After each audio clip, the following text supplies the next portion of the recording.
The amount of material I prepared is twice as much as we have actually discussed. And so I've cut out 25,000 words or something like that to my sorrow, most of the science. Still, I'm running over time, and I apologize for that. Your patience is greatly appreciated. This, to me, is such a serious issue that I just don't know how to make it much shorter. Given the incoming administration in the world, in the United States, I am really very concerned about nuclear weapons. And it had occurred to me that it might be useful to continue this next year with a discussion of both the hydrogen fusion bomb and some of the history of the Cold War and the politics. I don't know whether anybody would be interested, but if you would be, okay. Well, then I will. Thank you. I will propose that. Thank you. That's very kind. What else? I guess that's about all. Oh, yes, I know. I like to add stories about these people because some of them I actually knew, and much of them there are many stories. And I promised to give you stories about Dick Feynman, which I haven't done, but two people have already asked me, so I'll start with that. Feynman was a very bright guy, but all these Nobel laureates are just astonishing. However, their personalities, from those I have met, and I've met quite a few, with almost no exception, are those of grade school children. They are full of jealousy and dislike and hatred. Oh, you mean him? He's a, and then off they go and give me a long diatribe about how awful their colleagues are. I mean, these are genius people I admire. Anyway, Feynman was a very young man at Los Alamos, but he was, of course, very talented. And one of the things he was able to do was open safes. And so all these secrets were locked up. Feynman would come along in the middle of the night and he'd open a safe and leave a little note in saying Dick Feynman was here and then close it again. and it used to drive the security people up the wall. The other thing he did, the Los Alamos was completely surrounded by a fence, of course. And it was a big fence. It's a fairly big mesa. And he found a hole in the fence. Whether he cut it or not, I don't know.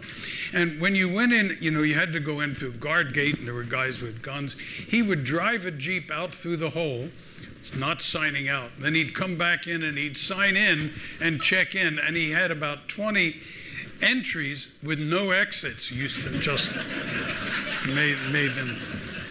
He was very good at doing that thing. Anyway. Let's get started. I want to talk about, the use today.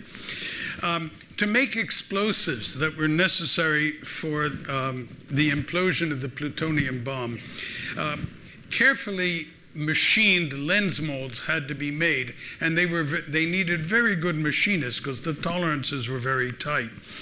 One of these machinists was a man from New York named David Greenglass. David Greenglass had a sister whose name was Ethel Rosenberg. Greenglass had been a member of the American Communist Party, but somehow that had escaped the notice of the security people, and he was there working on the Hill. He passed along information about the molds to his brother-in-law, Julius Rosenberg, and that went to the Soviet Union, of course. Greenglass and his fellow non-spy colleagues machined of the order of 20,000 molds for the development, and 1,000 kilograms of a high explosive was set off every day at Los Alamos to test this thing. By late March of '45, Oppenheimer said the design was good enough, no more changes. But everyone believed that they had to test this to see whether it really would go off. The B-29 had been made by Boeing, was the biggest and fastest bomber in the world at that time. It actually still had propellers for the few young people who may never have seen an airplane with propellers. But it had propellers. And the US Marines were working their way from island to island on the north, and they were invaded Saipan, the Mariana Islands, Saipan and Tinian, which were close enough to serve as bomber bases for the B-29, there being nothing but open ocean between those and the Japanese mainland, and they allowed then the Americans to begin bombing the Japanese mainland. But the Japanese had a ferocious reputation with the Americans because mostly they seemed to be willing to die rather than surrender. On Saipan, the Americans sustained 3,000 dead and 10,000 wounded. Almost all of the Japanese troops died. Even more horrible, apparently, thousands of Japanese civilians on the island committed suicide jumping off a cliff onto the rocks below, which both horrified the Americans, but also frightened them, because then they began to think, what's going to happen when we invade an island, the mainland islands, the major islands, with 100 million people population? And the idea that the invasion of the main islands of Japan would cost 1 million US casualties has always been used as one of the reasons for the atomic bombing. In the Pacific, the Japanese resistance increased even at Iwo Jima and then on Okinawa. On Iwo Jima, 20,000 Japanese troops died, 1,000 were captured. Unlike the sandy islands that the Marines had fought on previously, Iwo Jima is apparently a very rocky island. The troops were hidden in caves. The Americans invented these horrific things called flamethrowers, which would shoot jellied gasoline into caves and burn people to death. It was just horrific. In March 1945, a change in bombing strategy was created by General Curtis LeMay. At that time, over 300 B-29 bombers took off from Guam, Saipan, and Tinian. And each bomber, they could fly at low altitude because the Japanese had basically no air defense left. Each bomber had 180 100-pound jellied gasoline bombs on board. The total amount in modern parlance was equivalent to 2 kilotons of bombs. Okay, that's about 1/10 of an atom bomb. They flew on the 10th of March, arriving at Tokyo at 1 a.m. in the morning. Tokyo, of course, was full of wooden paper houses. They dropped these bombs on an area when the wind was blowing at about 25 kilometers per hour. Those of us who are in this area know what fires can do when the wind blows. They can also create a wind, and the fires that ensued created winds of over 100 kilometers an hour. An area of 40 square kilometers was completely destroyed. 100,000 people were killed, okay, in that one bombing raid.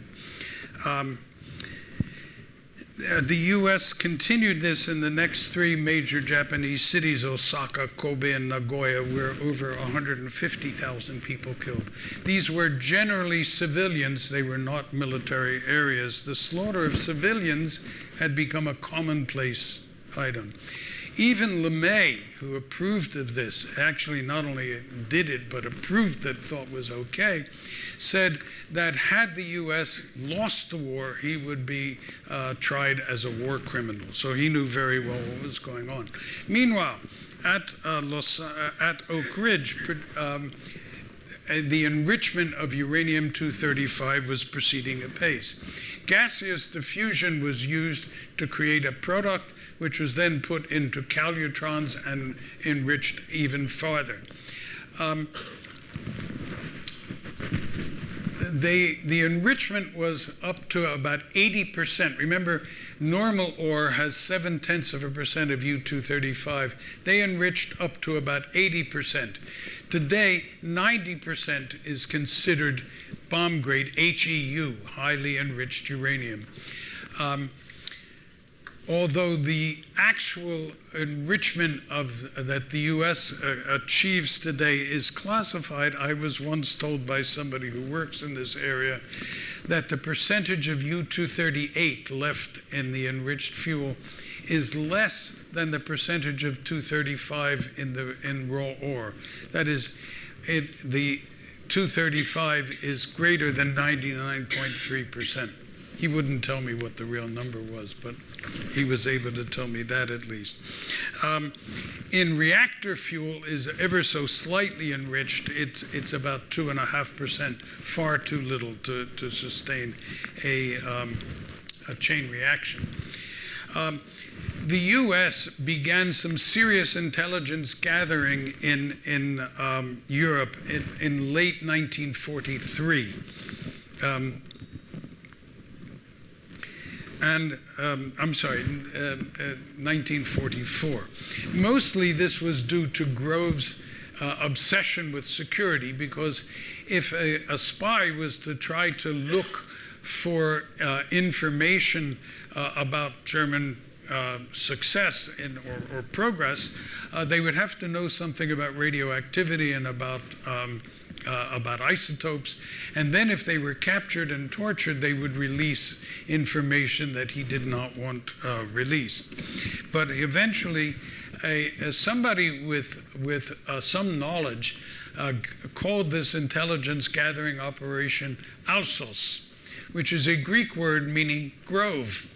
When Groves found this out, he was very upset and very angry and tried hard to change it, but eventually gave up because everybody was using it. He was afraid, of course, Groves of security. He's crazy, man. The man he put in charge of this was a man from Army security named Boris Pash.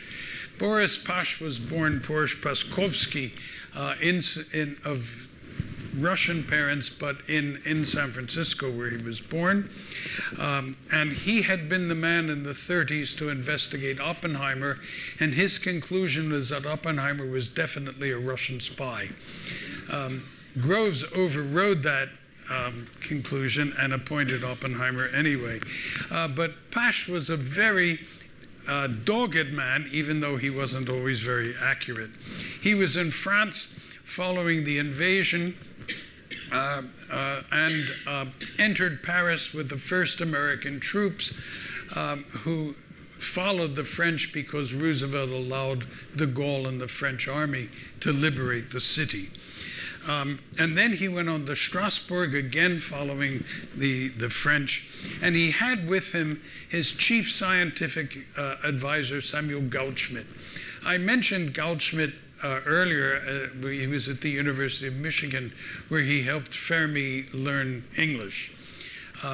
He was a Dutch Jew who had come to the United States as early as 1927, but his parents stayed back in Holland, where they were later deported and murdered. He was along with Pash in Strasbourg, and as the Nazis were such good record keepers, he was able to find all the details about where his parents were sent, when they were murdered, how they were murdered, etc., which was on his father's 70th birthday. He also discovered in Strasbourg that the Nazis were nowhere close to making an atomic bomb and had not even done a reactor pile. And such paper knowledge was okay for Groves, but not nearly sufficient, because he wanted to know what had happened with all the uranium ore that the Nazis had collected when they invaded Belgium. Pash had already discovered 31 tons of ore in Toulouse, and then he and his people were able to discover all the rest in a town in Germany. Then he rushed down to the Black Forest with a sizable group of soldiers, where he found all of the German scientists, because he was interested not only in getting all the ore, but he also wanted to keep all the scientists away from the Russian army who was advancing from the east. They've also found what the Germans had accomplished in terms of making a reactor, and I want to read you what he wrote. What eager reports we had prior to the Alsos mission discoveries tended to indicate an active German project. These reports were erroneous. The Germans were in fact doing very little and had not even devised, let alone constructed, a self-reacting pile. Remember, that was necessary to prove that there's a chain reaction before you can build a bomb. In fact, the kind of reports we received early on indicate either an active disinformation project or, as I think to be an actual fact, simply the judgment of people knowledgeable about the early work in Germany as to what the Germans must be doing given the early start they had in the area and their interest in the Belgian uranium supplies. So Alsos was collecting information. The Nazis had no work at all. The Americans had these enormous reactors going at Hanford, Washington, making plutonium on a regular basis, and had all diffusion and calutron plants going, enriching uranium at Oak Ridge. And in fact, all 31 tons of German uranium ore were already at Oak Ridge being purified. The Americans also captured all of the German scientists, including Werner Heisenberg, and sent them off to an isolated farm in Britain. On the 12th,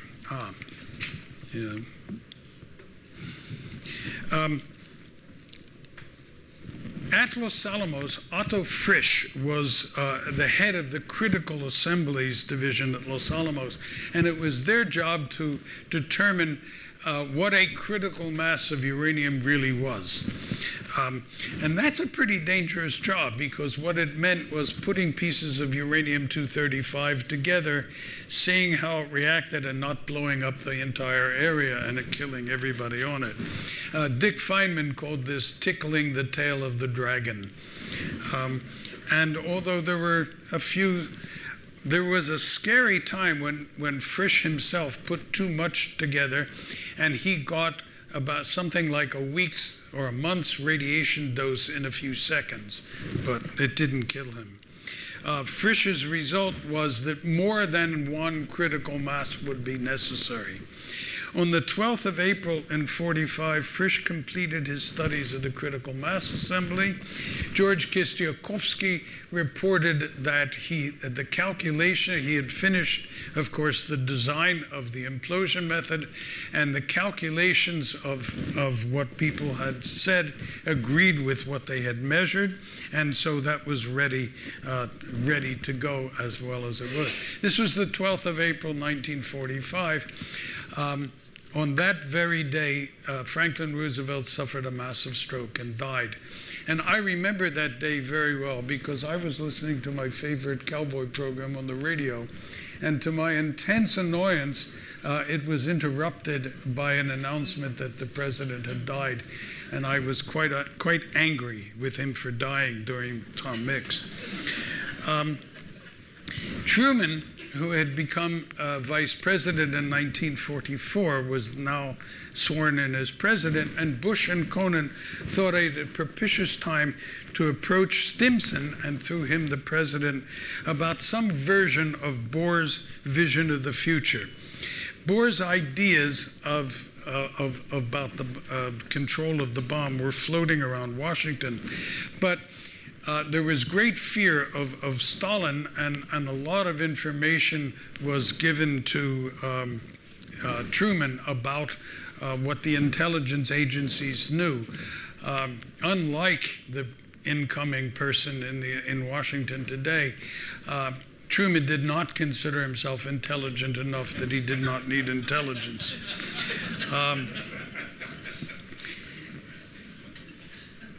Bohr had proposed that only an open world, modeled in some sense after the way that science actually works, could deal with the existence of this new weapon.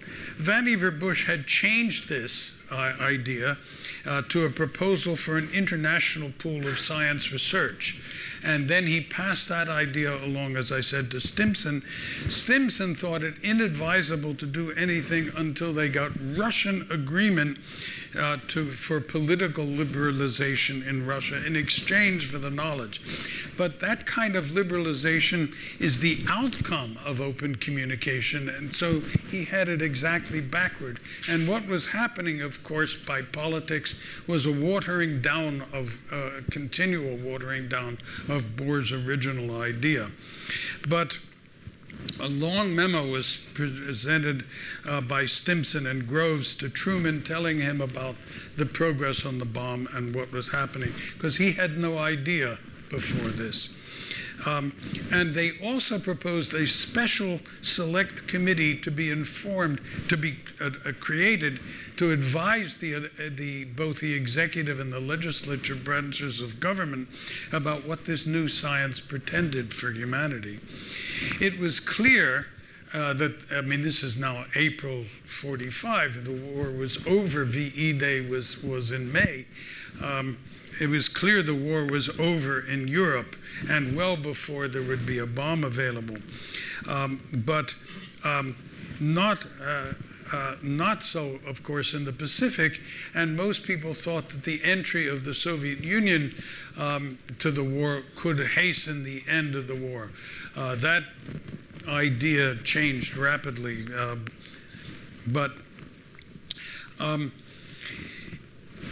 at the same time, B-29 bombers were being modified to carry a single bomb, and in particular, in the case of the Fat Man bomb, it was bigger and heavier than any particular bomb. So the planes had to be modified, and a man named Paul Tibbets and a large number of airmen were being trained to fly. Now, way back in March of 1944, I want to introduce a British physicist named Joseph Rotblat. Rotblat was a very brilliant young man, and he had been living in Liverpool, where he was working with James Chadwick.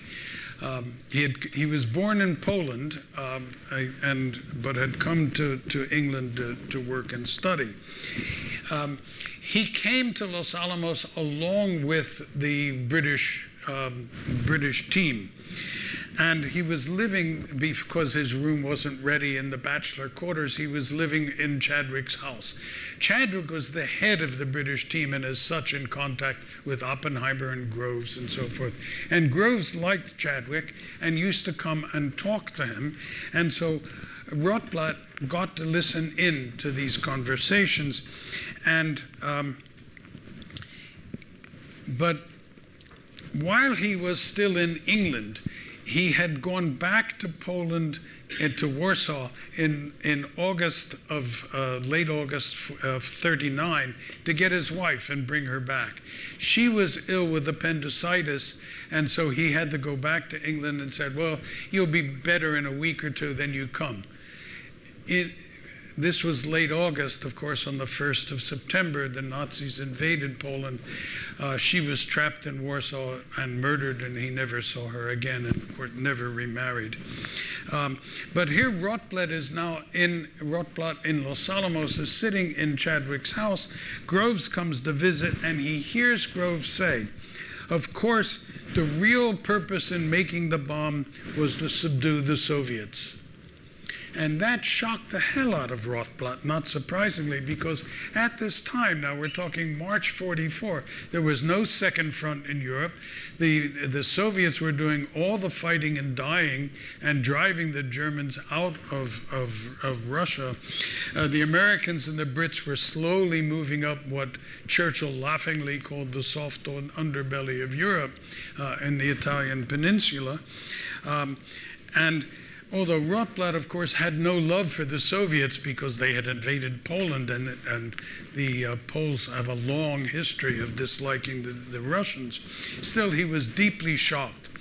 And he had also had many discussions with Niels Bohr, with whom he was quite friendly. As he asked then to leave Los Alamos because it was clear that the bomb would not be ready for use against the Germans, and that was the ostensible reason that he was told that it was being built. And so he was the only person to leave Los Alamos. He decided that any work in physics that he might do in the future, and this guy was very smart, would have practical applications, some of which could well be deleterious. And so he decided to work in nuclear physics as it applies to medical research. And he was quite successful at that. And it is a very useful field. As any of us who have ever had an X-ray or an MRI or an NMR, or sometimes it's called MRI, sometimes it's called NMR, depending on what country you live in, or a CAT scan, or any of these things, all of which were invented by physicists. He went on to convince Albert Einstein and Bertrand Russell to form the Pugwash movement for nuclear disarmament, and he went on to became the director. And in 1995, Pugwash and Rothblatt shared the Nobel Prize for Peace. He died in 2005 in London at the age of 97, working every day. Since I belonged to Pugwash, I met him several times. It took over 10 years to go through his papers because he was not a very tidy person, and his desk was about that high in paper all over. But he was not entirely correct when he said that nobody else was interested in the social problems, because at Los Alamos, where people were working day and night for the construction of the bomb, there were questions arising in late 44. Robert Wilson, who was the head of the experimental physics division and who then went on to build and operate the accelerator called Fermilab, which was then the biggest physics accelerator in the world before the one at CERN was built. He went to Oppenheimer in late 44 and proposed a formal meeting on the possible uses of this new weapon. Oppenheimer discouraged him, saying he would get in trouble with the security people, and he ignored that and instead advertised a meeting about whether it was called The Impact of the Gadget on Civilization. The word bomb and weapon was forbidden for security reasons, and so the bomb was called the gadget. And some 20 of the top people attended, including Oppenheimer, and they discussed whether this country is doing the right thing and using the weapon on real live human beings. Oppenheimer argued that scientists had no greater right to talk about the use of their discoveries than any other citizen, and that this bomb might end all wars. He made the argument that the war could not end without people knowing of the might of the new weapon. And his word carried great weight, where people generally thought of him as fair and honest. He had rather a magnetic attraction for people, with the exception of a few like Nettermeyer. Farther removed from Los Alamos, there was even more such activity, particularly at the University of Chicago, where there was related bomb work. James Franck,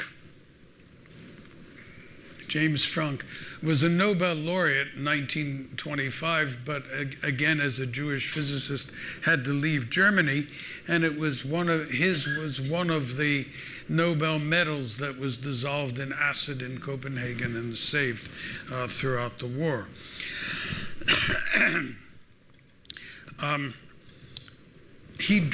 Franck drafted this petition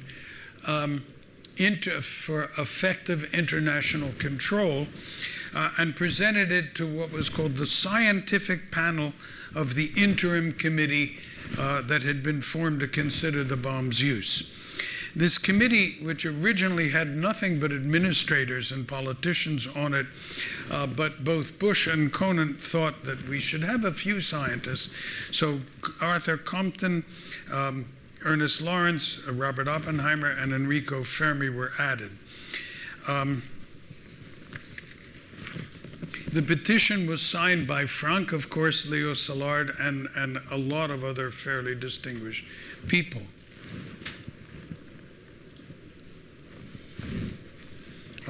It goes on.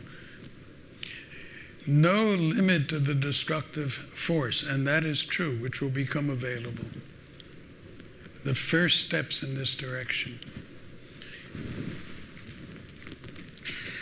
The war in Europe by this time, of course, was over, and the petition discussed then the potential use against Japan. And it proposed a postponement of use, or at worst a demonstration, so that the public could be aware of the danger that this new weapon presented, and the creation of maybe some sort of international control to be at least publicly discussed. 5 days later, the scientists on the interim committee gave a report, and it's clear from the language that Oppenheimer's influence was very great, because they recommended that we see no acceptable alternative to direct military use. General Groves said later that any idea that scientists might even have a veto on the use of the bomb was pure poppycock. The decision was military and political. The bomb was to be detonated before it hit the ground, with the optimum height a matter of discussion. Too high, and it would blast mostly air. Too low, and it would dig a big crater in the ground, and its force would be diminished. The estimate for the bomb, for Little Boy, was between 5,000 and 15,000 tons of TNT. It turned out to be the latter number almost exactly. The explosive effect of the plutonium bomb was anyone's guess. It turned out to be 22,000 tons of TNT. It was clear the uranium bomb would work. The plutonium bomb, of course, needed a test, and they had enough plutonium for one test and one actual weapon. Several cities had been spared firebombing in Japan so that the effects of a nuclear bomb could be properly assessed. These cities were Kyoto, Hiroshima, Yokohama, and Kokura. Kokura was a major weapons area for manufacture and storage. Yokohama is on Tokyo Bay, close to the capital. The other cities are much farther to the west. At the interim committee meeting on the 18th of May, the Bush-Conant memo had been presented, and it had some of Bohr's ideas still in it. Now, James Burns, Jimmy Burns as he was called, had been appointed by Truman as Secretary of State in his new administration, and he was clearly intrigued by and impressed with what was stated in the memo. And what and the memo said that the Soviets will have a bomb within 3 to 4 years, which was exactly true. They exploded an identical copy of Little Boy in 1949. And I'm taking too long, but that bomb was an identical copy. And it was an identical copy because the equivalent to Groves in the Soviet Union was a man named Lavrenti Beria. And those of us who know anything about the history of the Soviet Union, Beria was a dreaded character, the head of the secret police and the murderer of thousands and thousands of people. And so clearly the Soviet scientists worked under considerable pressure. By 1949, Kurchatov, who was a very bright man, the equivalent of Oppenheimer, and it is interesting that both he and Oppenheimer became greatly opposed to the use of nuclear weapons in the 50s. But Kurchatov knew how to build a better bomb. Lavrenti said, this bomb better work or else, and so it will be an exact copy because we know that works. And so that's what they did.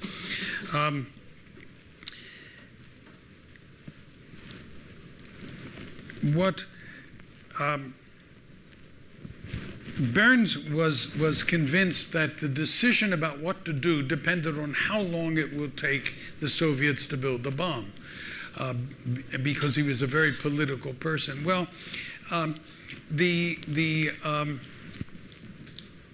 petition said 3 to 4 years. Groves was furious. 20 years, he said. And that changed Burns' mind. What nobody knew was, of course, that the Soviets had detailed drawings of how to make the bomb. They knew everything, thanks to the spies they had there. And Churchill, again, was so virulently anti-Soviet that he was unable to understand what a change in world politics this weapon would make.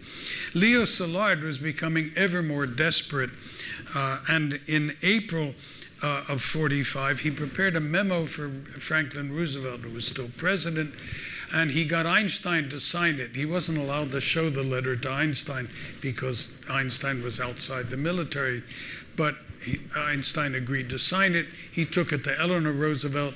She took it, she met him on the 8th of April, 45, and arranged for him to meet Franklin Roosevelt, who was dead by the time of the meeting. Szilard was kind of adrift and didn't know what to do. But then he realized that one of the people who worked for him in Chicago had come from Kansas City, as did Harry Truman. Kansas City was under the domination of a very strong political boss. This young kid who worked for Szilard had worked for the political boss, and therefore Szilard thought this kid and the political boss could get him in to see Truman. And it did work, and he had a meeting with Truman within 3 days, which Truman canceled and sent Szilard off to South Carolina to talk to Jimmy Burns.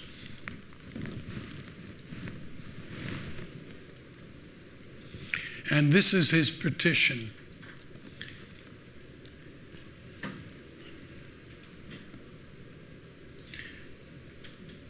Japan, knowing these terms, refuses to surrender.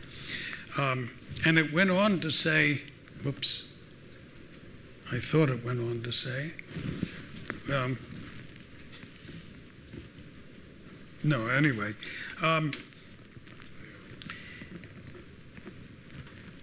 The petition mentions the certainty that other nations will make such weapons, and all of the cities in the world will be in continuous danger of being annihilated. And this, of course, is a very prescient agreement, a document, because it laid out some of the problems we've all faced for the last 70 years. Now, Szilard was not the most diplomatic of people, and he started off the discussion with Burns by insulting him, by saying, well, I know you're a smart guy, but you're not a scientist, and so you really won't understand what I'm saying, but here's what I'm saying. Not a very wise thing to do. And Burns later wrote that Szilard made a very, very bad impression on him. Szilard also, of course, was ignorant of the situation. He was indeed, because he said that Groves had told him that the Soviets could not build a bomb because they did not have a source of high-grade uranium. Well, that's an untrue statement, because you don't need a source of high-grade uranium, you just need uranium. And in the mountains of Kyrgyzstan, in fact, I have visited the uranium mines that the Russians used, they left these gigantic tailings of stuff which now are leaching down into the lake at the bottom, which supplies drinking water for the country. And so people are drinking radioactive water in that country. The target committee that was discussing things had decided that the prime target should be Kyoto, with then Hiroshima and Kokura as the choice targets. Henry Stimson was 77 years old at the time, was Secretary of War, and an educated man and very unhappy about the responsibilities he faced. He really did not condone LeMay's firebombing of Japanese cities, and even as Secretary of War, he was unable to prevent that. Anyway, on the 30th of May in 45, Groves came to Stimson to talk about something. Stimson said, "Stop.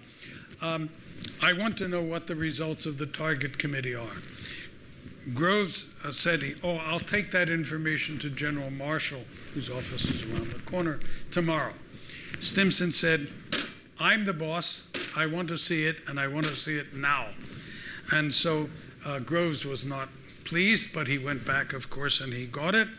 And he showed, and he said Kyoto is the preferred target. Stimson said in no uncertain terms, "I do not want Kyoto bombed." He told Groves that Kyoto was the former capital of Japan and the cultural center of the country and would not be destroyed. The two men then got up, walked around the corner into George Marshall's office, and he repeated, "I do not want Kyoto bombed," and it wasn't. He had written that this new weapon may destroy international civilization, may be either Frankenstein or a means for world peace. But by the end of May, Bush and Conant had argued for a major investment in nuclear arms and a considerable expansion of the current system. And this was, of course, a prescription for the arms race which followed, and as soon as the Soviets made their own bomb. The plants for producing the materials at Oak Ridge and at Hanford were to be expanded. That is the Oak Ridge, part of the Oak Ridge plant, and that's part of the Hanford, Washington plant. These plants were so big that they were as big as the entire U.S. auto industry at the beginning of the war. This was very serious investment. Now, Oppenheimer had argued that scientists have no more right than anybody else, but he also argued that, look, the fundamental knowledge of the physics behind their work is so well known throughout the world that early steps should be taken to make this development known to the rest of the world. It would be wise, he argued, for the U.S. to offer the world free interchange of information with particular emphasis on the development of peacetime uses.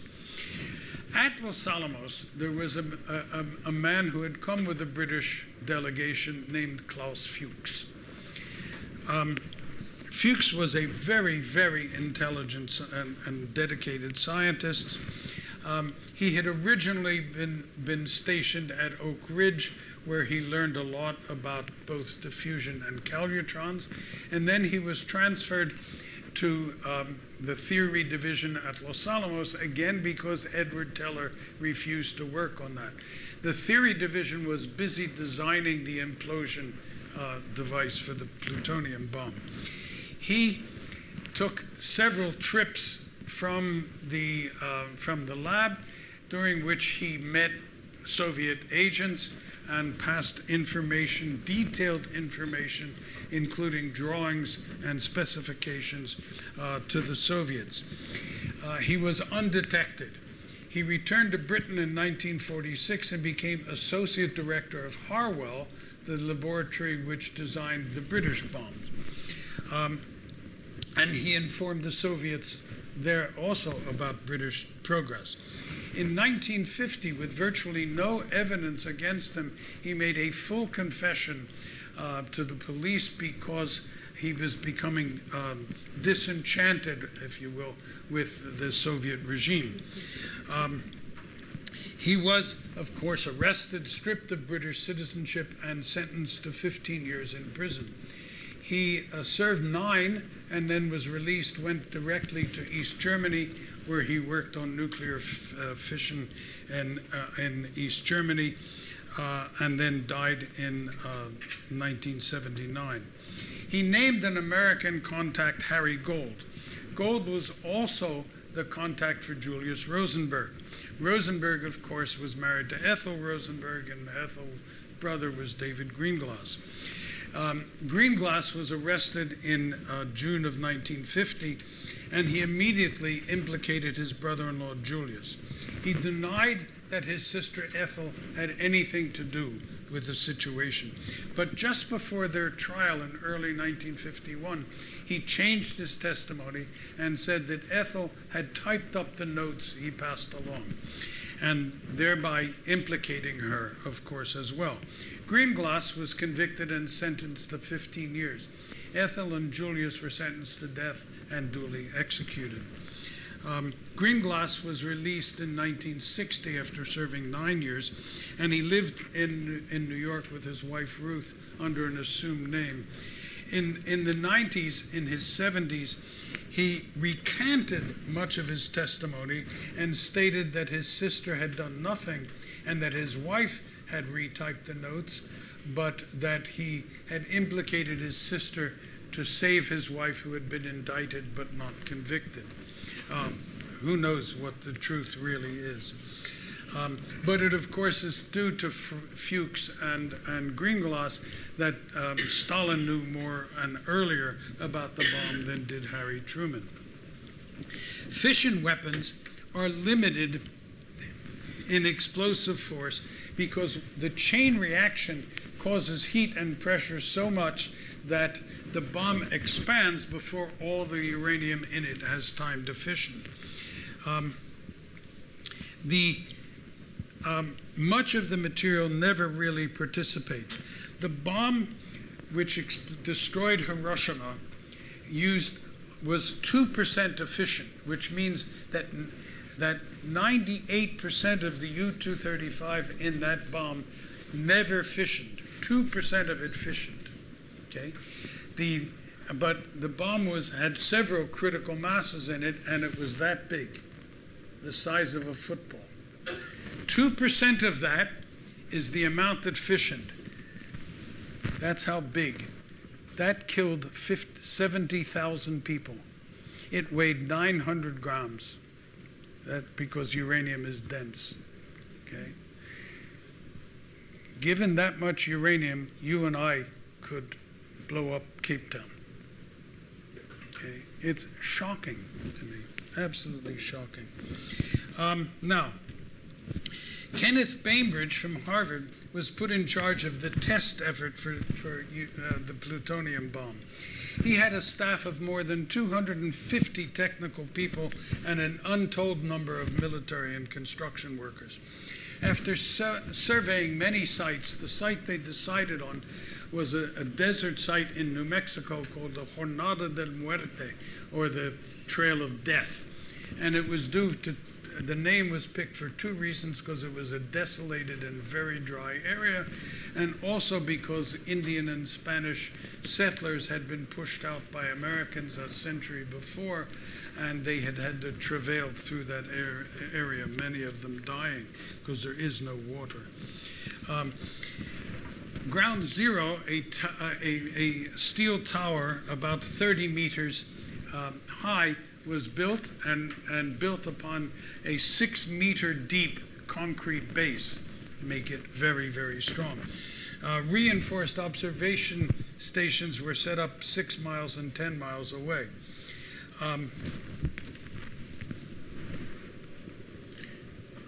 That's the bomb that was tested. Pretty big. There's it being winched up into the tower. The site was called Trinity, and The name Trinity was given to it by Oppenheimer from John Donne's Holy Sonnets. I'm not sure if I mentioned that before. There's the tower, and the bomb is already up at the top. There was a graduate student whose job was to sit there all night to make sure that nothing happened. He said, I would never know if it went off, so it didn't matter. And he wouldn't, of course. And the reason he was scared is because there was a storm and there were lightning bolts all over the place. There's a picture of a plutonium bomb and what it is. Inside is the neutron initiator, the thing to generate the initial neutrons, still classified. Around it is the plutonium core. Around that is a uranium tamper. And the purpose of that is that the neutrons, some of the neutrons escape. The uranium, being heavy, reflects them back in. And so it increases the number of neutrons. And then around it are all these other things, fast and slow explosives, and then electric sparks to set things off. And that's the whole business. The meeting at Potsdam had originally been scheduled for the 6th of June, but Truman postponed it until the 15th of July so that the Trinity test could take place and he could report the results if it worked, if indeed it worked. This meant that Groves and Oppenheimer were desperate for the test to take place, and the tension was very great. On the 15th of July, the weather was bad, and that's very unusual in New Mexico in the summertime. There were storms, but they were predicted to end about dawn, and indeed they did end, and the bomb was detonated at 5 hours, 29 minutes, and 45 seconds on Sunday, the 15th of July, 1945, and it worked. 6 milliseconds after detonation, 25 milliseconds after detonation. There's 100 meters, 53 milliseconds after detonation.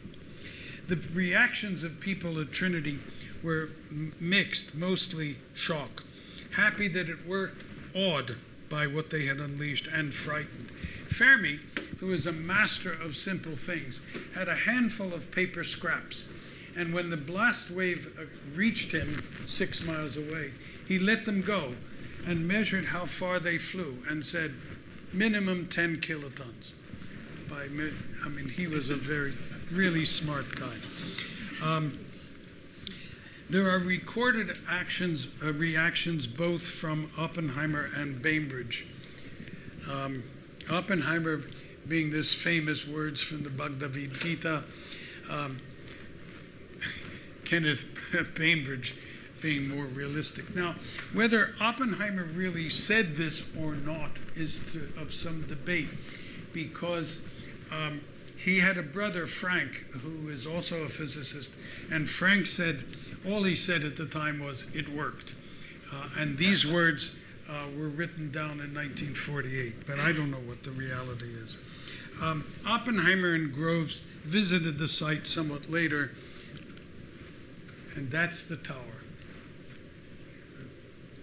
The sand here was fused rock, a blue rock, which has come to be called trinitite, and for a number of years it was sold as a souvenir. You could go on the 15th of July, they opened this site for tourists, and you could buy a chunk of trinitite. They stopped doing that when they found trinitite was in fact radioactive.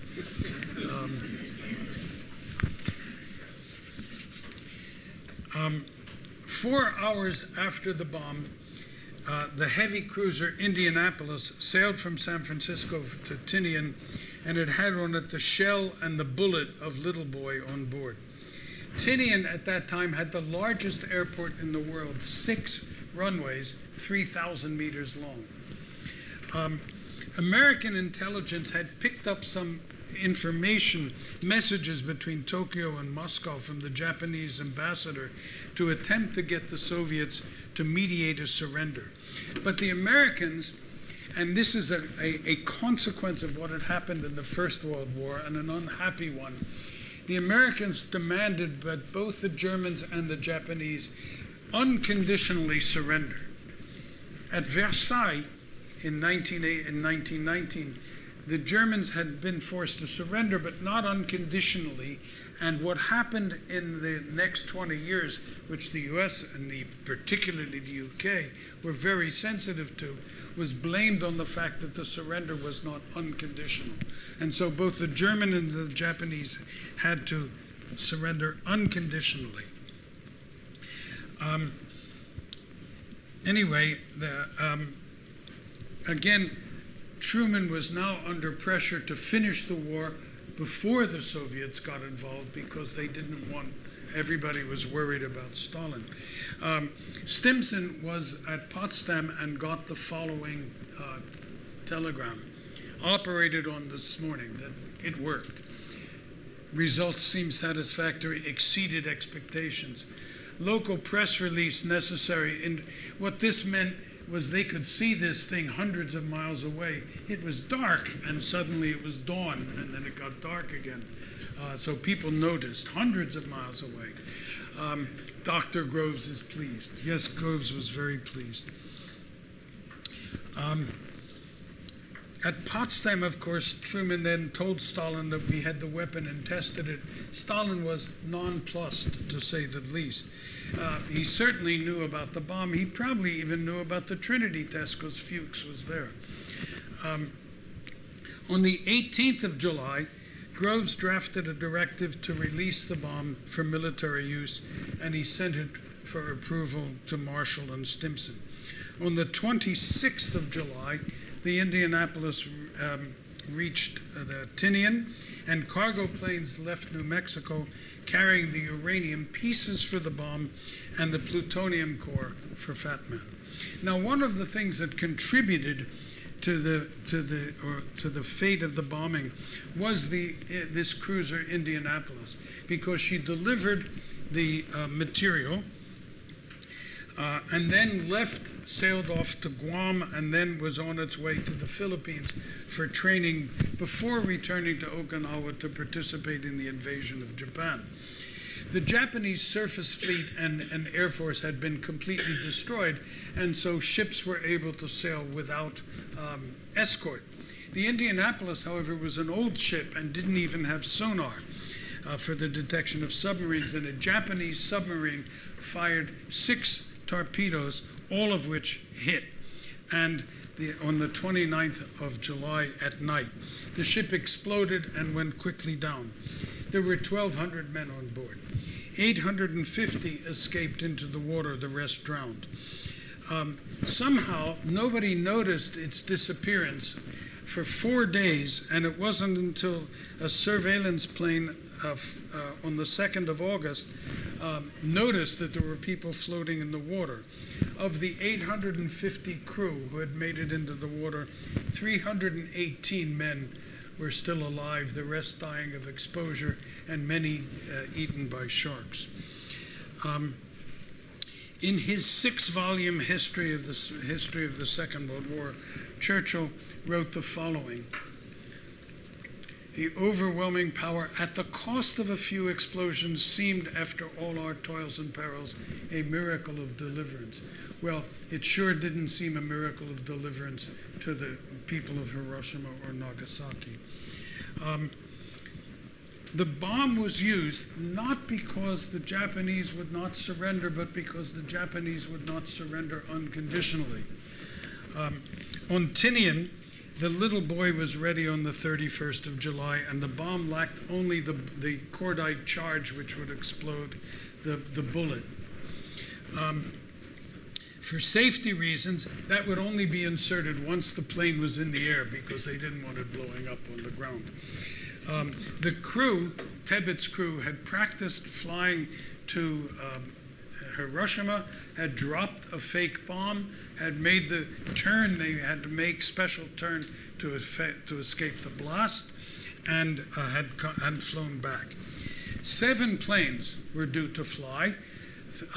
3 weather planes to fly ahead and check the weather, 3 observation planes behind, but 1 plane carrying 1 bomb was important. The Navy officer who inserted the cordite charge was Deke Parsons, who had been in charge of the Ordnance Division at Los Alamos. Tibbets had his plane painted with the name of his mother, the Enola Gay. That's his crew. Parsons is not here.